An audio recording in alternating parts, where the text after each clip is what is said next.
Mga master, okay lang bang? Huwag niyong skip ang mga ads sa aking mga video kung okay lang mga master. Salamat sa solid na suporta po. Yon, what's up mga masters? Nandito na naman tayo sa panibagong araw, panibagong kabanata na naman ang pagsasama-samahan natin ngayon guys.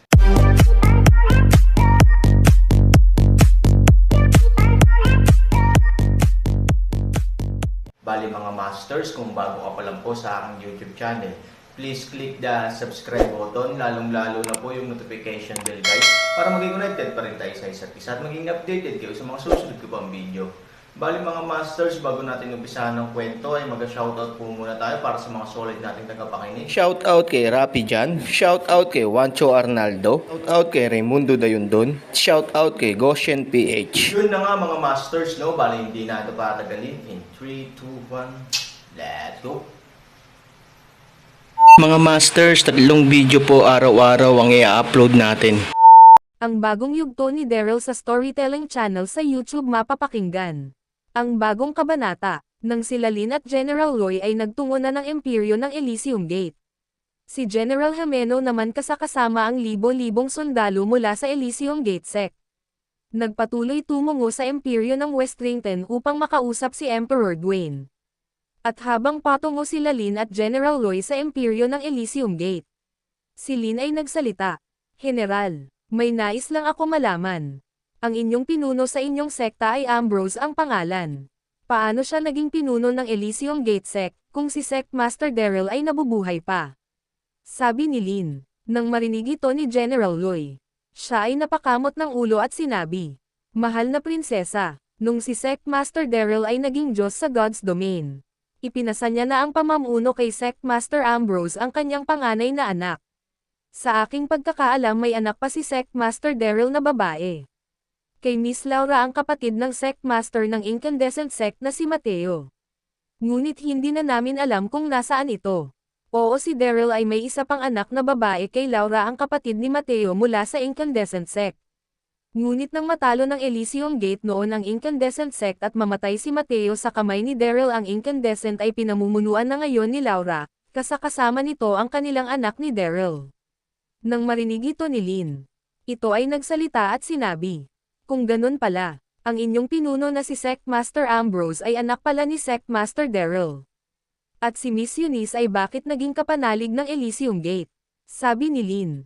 At si General Roy ay sumagot, "Dahil si Miss Eunice ay tagapang-asiwa ni Sect Master Daryl sa kanyang mga ari-arian nasa mundo namin na ito ng mga tao. Ang lahat ng yaman ni Sect Master Daryl ay si Miss Eunice ang nangangasiwa. Dahil para kay Sect Master Daryl si Miss Eunice ay tinuturing niyang nakakabatang kapatid na babae." Sabi ni General Roy. Nang marinig ito ni Lynn, medyo naguluhan siya at sinabi, "Kung ganun, ang aking nobyo ay tinuturing na din na kapatid ni Sect Master Daryl. Dahil si Vin ay kapatid ni Miss Eunice." Sabi ni Lynn. Nang marinig ito ni General Roy, ito ay napakamot ng ulo at bamulong. "Nakakasiguro ako na ang Vin na kanyang tinutukoy ay si Sect Master Daryl talaga. Wala naman ibang tinuring na kuya o kapatid si Miss Eunice kung hindi si Sect Master Daryl lang." At si General Roy ay nagsalita, "Mahal na prinsesa, ang iyong nobyo ba ay may tinataglay din na lakas? Hindi lang normal na lakas, kung hindi sobrang lakas ng tinataglay niyang spiritual," sabi ni General Roy. Nang marinig ito ni Lynn, siya ay sumagot, "Nagkakamali ka, ang aking nobyo ay isang normal na tao lamang. Na may sapat na kakayahan. Ang kanyang spiritual na tinataglay ay nasa average lamang. Kaya nag-aalala din ako ngayon. Sana ay nasa lugar siya ng Elysium Gate sect, at sana nagkita na sila ni Miss Eunice." Sabi ni Lynn. Samantala sa kabilang panig, si Miss Eunice ay patuloy na iyak sa kanyang sasakyan, habang ito ay nakatulog sa manibela ng kanyang sports car. At maya-maya nang ito ay magising, ito ay nagpasya ng pumunta sa Elysium Gate sect, upang sabihin ang lahat ng nangyari kay Ambrose at malaman ni Daryl ang totoong nangyari na si Lynn ay baka nakabkab man ng mga kasundaluhan mula sa Westrington. Nag-start na ang sports car ni Eunice at ito ay mabilis na nagmeneho. Samantala sa kabilang banda, si Daryl ay naglalakad sa lugar ng North Mona. "Masyado na palang gabi. Kailangan ko na tumungo sa lugar ng Elysium Gate. Sa susunod ko na bibisitahin si Ganggang upang alamin ang kanyang dahilan bakit nagdesisyon siyang manakop ng ibang mga sekta." Bulong ni Daryl sa kanyang sarili. Si Daryl ay mabilis na umalis sa lugar ng Mona. Sa hindi kalayuan nakikita siyang mabilis ang pagpapatakbo ng sports car. At siya ay bamulong. Sino kaya ang nagmamay-ari ng magarbong sasakyan na iyon? Napakabilis ng kanyang pagpapatakbo. Maya-maya bumaba si Daryl sa pagkakalipad. At hinanti niya makarating sa kanyang harapan ang sasakyan na nakita niya mula sa kanyang pagkakalipad. Ilang minuto ang lumipas, si Eunice ay may natatanaw na isang figure sa hindi kalayuan. At ito ay nagdahan-dahan niyang hininto ang kanyang sasakyan. At ito ay nagsalita. Nako, akala ko ay ligtas na ako. Mukhang ang figure na nag-aantay sa aking unahan ay mula sa kasundaluhan ng Westrington. Sabi ni Eunice sa kanyang sarili. Oo, dahil sa pagkakaiyak ng matagal ni Eunice. Ang kanyang paningin ay medyo lumabo at dahil medyo namaga din ang mga mata ni Eunice sa pagkakaiyak. Kaya hindi niya nakilala ang figure na kanyang nakikita na parang bang nag-aantay ito sa kanyang. At maya-maya si Daryl ay medyo nagulat at ito ay nagsalita. Bakit tumigil ang sasakyan na iyon? Mukhang nakita ako ng driver at ito ay nag-alangan na dumaan sa aking harapan. Nagmula ba sa Westrington ang driver nito? Sabi ni Daryl. At si Daryl ay nagsalita. Kung ayaw mo magpakita sa akin, ako ang pupunta sa iyo. At si Daryl ay nagpasyalapitan ang sasakyan na kanyang nakikita. Mukhang may tinatago itong sasakyan na ito, dahil nang makita niya ako siya ay dahan-dahan tumigil. Sabi ni Daryl. At sa mga oras na ito, nakikita ni Eunice ang pagkilos ng isang figure na papalapit sa kanya. Sobrang takot ang nararamdaman ni Eunice sa mga oras na ito. Ang kanyang puso ay labis ang pagtibok, na para bang ito ay sesabog na. Tuldok. Ilang minuto ang lumipas si Daryl ay nakarating sa harapan ng kotse ni Eunice at nang makita ni Eunice nang malapitan ang figure na kanyang nakikita. Ito ay labis na umiyak, at nagmadali na lumabas sa kanyang kotse. Sa paglabas ni Eunice ng kotse, si Daryl ay laking gulat nang makita niya si Eunice. At si Eunice ay sumigaw. Kuya Daryl, sigaw ni Eunice habang ito ay umiiyak. Yamakap ng mahigpit si Eunice kay Daryl habang ito ay sobrang pag-iyak. At si Daryl ay nagsalita.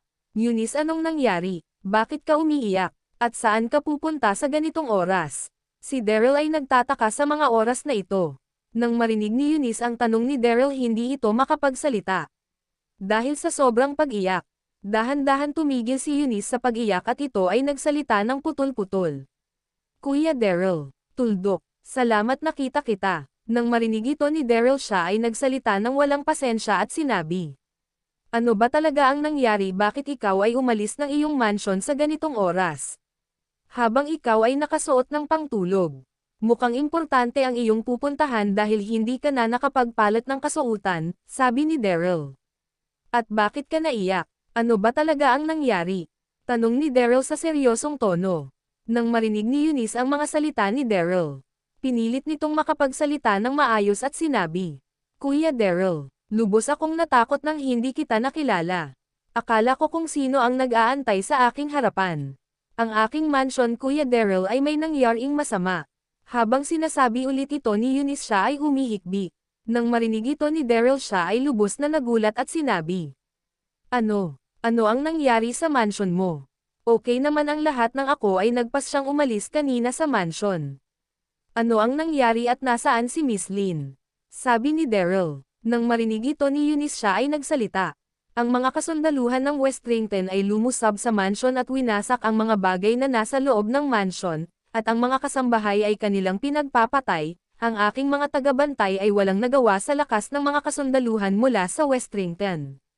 Nang marinig ito ni Daryl, siya ay labis na nagalit at sinabi.